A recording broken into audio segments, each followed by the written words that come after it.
Shalom, selamat pagi Bapak Ibu Saudaraku sekalian yang dilimpahi kasih karunia Tuhan Yesus Kristus.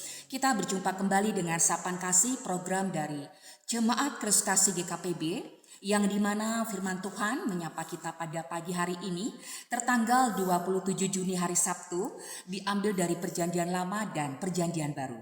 Namun sebelumnya, mari kita dengan kerendahan hati satu dalam doa. Aba Bapa, kami sungguh sangat bersyukur atas kasih karunia Bapa yang berlimpah di sepanjang kehidupan kami yang tidak berkesudahan, dan Bapa sungguh teramat sangat baik atas hidup kami. Kami bersyukur Bapa, sepanjang malam yang telah kami lalui sungguh luar biasa penyertaan Bapa di dalam istirahat kami sehingga kami bangun tidak kurang satu apapun, bahkan kami mengalami damai sejahtera baru dari Bapa ketika kami bangun pagi. Dan kami menikmati hari baru dan kasih karunia berlimpah yang baru pada hari ini. Bapa Surgawi, kami juga sangat bersyukur pagi ini kami boleh mendengarkan kebenaran firman Bapa, yang dimana firman Bapa adalah pelita bagi kaki kami dan terang bagi jalan kami sepanjang kehidupan kami. Kami mohon pertolongan Roh-Mu yang kudus agar setiap masing-masing kami mengerti, memahami apa yang difirmankan Bapa kepada kami, untuk kami menjadi pelaku firman Bapa yang sungguh-sungguh, yang taat setia, menerima dengan syukur, kerendahan hati dan sukacita, dan kami mau diberkati untuk menjadi berkat. Terima kasih Bapak Surgawi, kami mohon arahkan pikiran hati kami fokus kepada firman Tuhan Yesus saja, dan kami akan sambut firman-Mu dengan sukacita dan menikmati firman-Mu dengan syukur. Haleluya, amin. Bapak Ibu Saudara sekalian, saudara-saudaraku tentunya di dalam kasih Tuhan Yesus, kita bertemu kembali di firman Tuhan pada hari Sabtu ini, terambil dari Mazmur 141 ayat 4, berbunyi demikian. Jangan condongkan hatiku kepada yang jahat, untuk melakukan perbuatan-perbuatan yang fasik bersama-sama dengan orang-orang yang melakukan kejahatan, dan jangan aku mengecap sedap-sedapan mereka. Kemudian di Perjanjian Baru terambil dari Efesus 4 ayat 8. Memang dahulu kamu adalah kegelapan, tetapi sekarang kamu adalah terang di dalam Tuhan. Sebab itu hiduplah sebagai anak-anak terang. Amin Bapak Ibu Saudara sekalian ya. Setiap Tuhan Yesus yang disampaikan kepada kita semua, kita wajib mengatakan amin.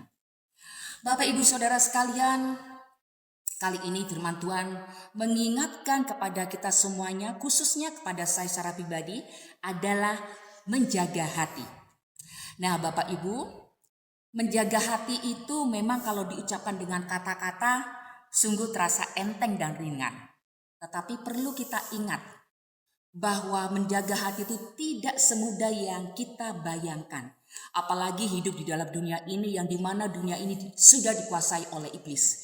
Kita adalah manusia rapuh, manusia yang mudah terjerumus dalam dosa karena natur dosa dari Adam yang ada di dalam kita. Maka dari itu Bapak Ibu Saudara sekalian, firman Tuhan mengingatkan pada pagi ini kepada kita semuanya, bagaimana kita menjaga hati supaya Tuhan disukakan, supaya Tuhan disenangkan, dan kita tentunya menginginkan hal itu. Nah Bapak Ibu, di dalam masa-masa sekarang ini, kita banyak pergumulan yang kita hadapi, apapun itu pergumulannya. Nah ini yang kita harus waspada dan hati-hati. Karena di dalam orang percaya, kita ada dua golongan. Dua golongan ini adalah yang pertama, bagaimana menjaga hati dengan mengandalkan Tuhan Yesus saja sebagai Allah yang telah mengorbankan dirinya di kayu salib keseluruhan hidupnya untuk kita. Baik dosa kita, kesalahan kita, sakit penyakit, kutuk apapun sudah diselesaikan satu kali dan untuk selama-lamanya.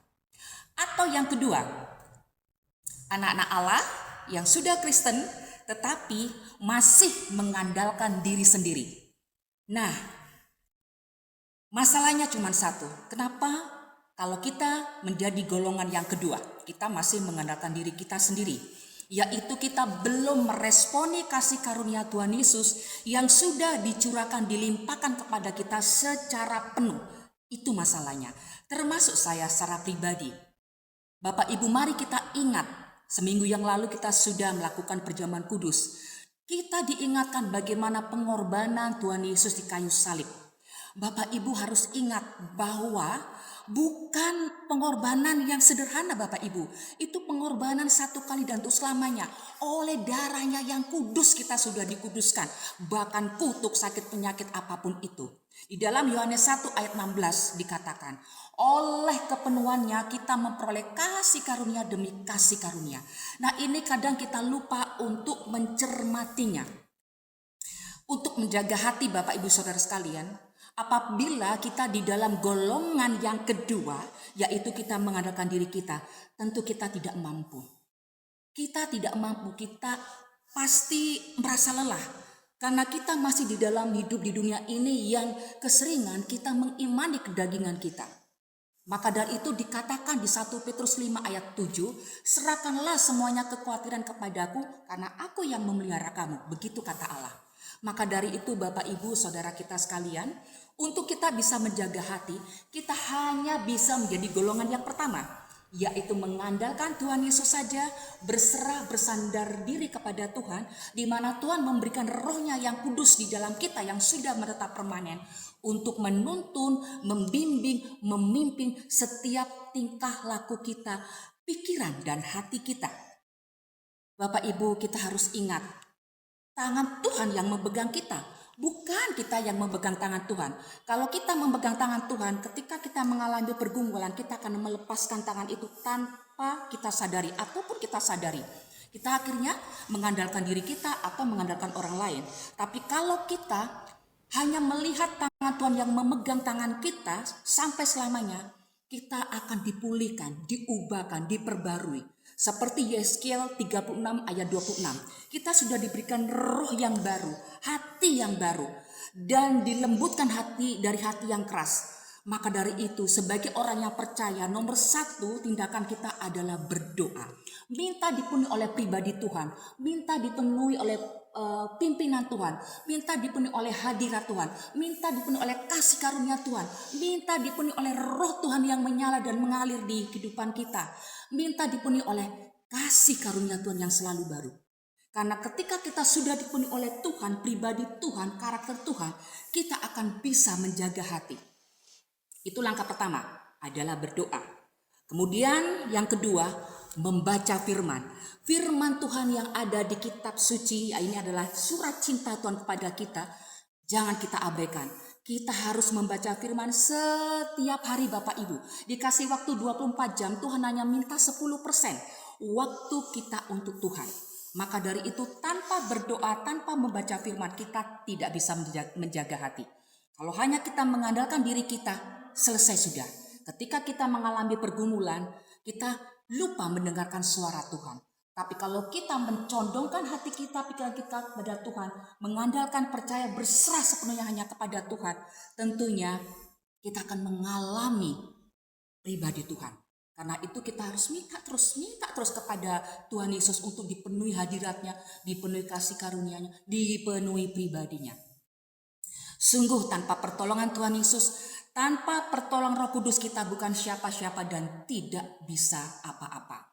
Maka dari itu dikatakan juga di 1 Petrus 5 ayat 8. Waspadalah, berjaga-jaga, berdoalah karena iblis mengaum-ngaum setiap saat mencari mangsa yang bisa ditelannya. Kita jangan sampai kalah dengan iblis. Jangan memberikan celah kepada iblis untuk masuk di hati kita, di pikiran kita. Penuhi terus dengan firman Tuhan, penuhi dengan doa, penuhi dengan hadirat Tuhan, dengan cara meminta. Dikatakan di Matius 7:7, mintalah diberikan, toklah pintu dibukakan, carilah akan mendapatkan. Semuanya Tuhan telah siapkan, Tuhan telah berikan kepada kita. Tinggal kita meresponi. Nah itu yang penting. Meresponinya dengan apa? Dengan doa. Meresponinya dengan apa? Dengan firman Tuhan. Agar kita menjadi anak-anak Tuhan, orang Kristen yang golongan pertama. Hanya berserah, mengandalkan, percaya kepada Tuhan.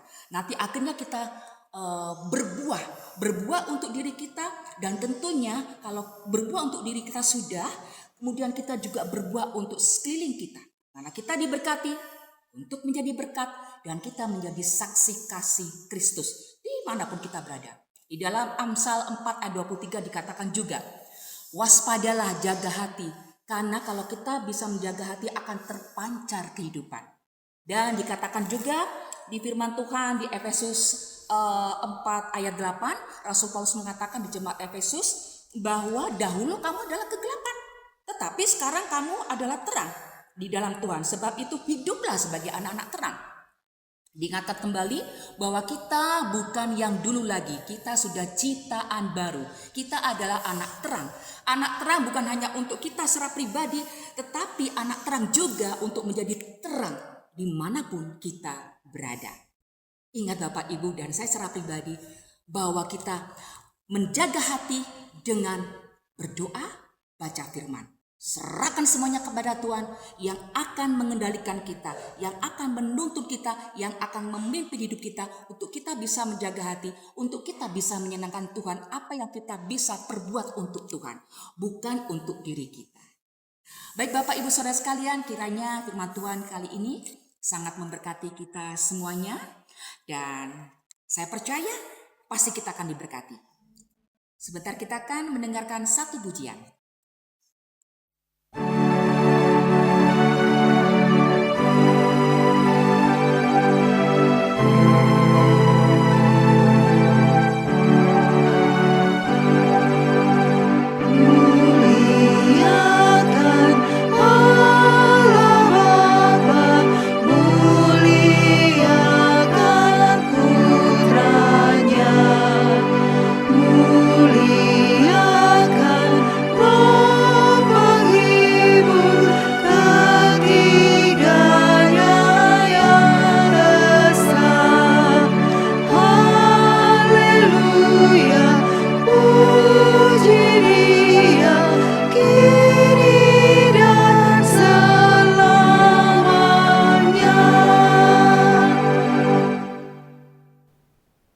Mari kita satu dalam doa agar firman Tuhan yang telah disampaikan kepada kita tadi benar-benar kita bisa menjadi pelaku firman Tuhan yang sejati.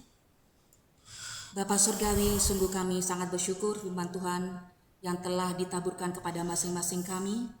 Kami sungguh-sungguh mohon pertolongan Roh Kudus, karena sungguh tanpa pertolongan Roh Kudus kami tidak bisa menjadi pelaku firman Tuhan. Kami tidak mau mengandalkan diri kami. Kami hanya mau menyerahkan hidup, hati, jiwa, pikiran kami hanya kepada Tuhan Yesus yang bisa mengendalikan kami, yang bisa menuntun, membimbing, memimpin kami oleh pertolongan Roh Kudus. Terima kasih Bapa Surgawi. Kami juga bersyukur pada pagi ini. Kami percaya Bapa memberkati kami sepanjang aktivitas yang akan kami lakukan, baik kami sebagai pekerja atau ibu rumah tangga. Dan kami percaya juga Bapak memberkati rumah tangga kami. Bagi yang single juga Bapak berkati. Anak-anak kami yang sedang studi juga Bapak berkati. Yang bekerja juga Bapak berkati. Dan kami berdoa bagi siapapun yang mengalami pergumulan, apapun itu pergumulannya, baik rumah tangga, perekonomian, mendidik anak-anak, bahkan yang mengalami kelemahan tubuh, kami percaya Putra Bapa yang tunggal, Yesus Kristus Tuhan akan menolong, akan memulihkan, memberikan kekuatan dan penghiburan.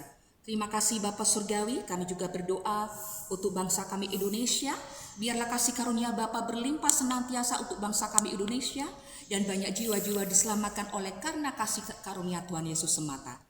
Kami juga mohon damai sejahtera dari Bapa Surgawi melingkupi, menudungi, menyertai setiap masing-masing kami, rumah tangga kami, dan juga bangsa kami Indonesia dari Sabang sampai Merauke. Terima kasih Bapa Surgawi, kami serahkan seluruh tubuh, hati, jiwa, roh hidup kami hanya di dalam tangan kasih Tuhan Yesus Kristus saja. Terima kasih Bapa Surgawi, di dalam nama Tuhan Yesus, Putra Bapa yang tunggal, firman yang hidup kami berdoa dan bersyukur. Haleluya. Amin. Bapak Ibu Saudara sekalian, apabila Bapak Ibu mungkin ada yang mau didoakan, silakan Bapak Ibu Saudara sekalian menulis di kolom.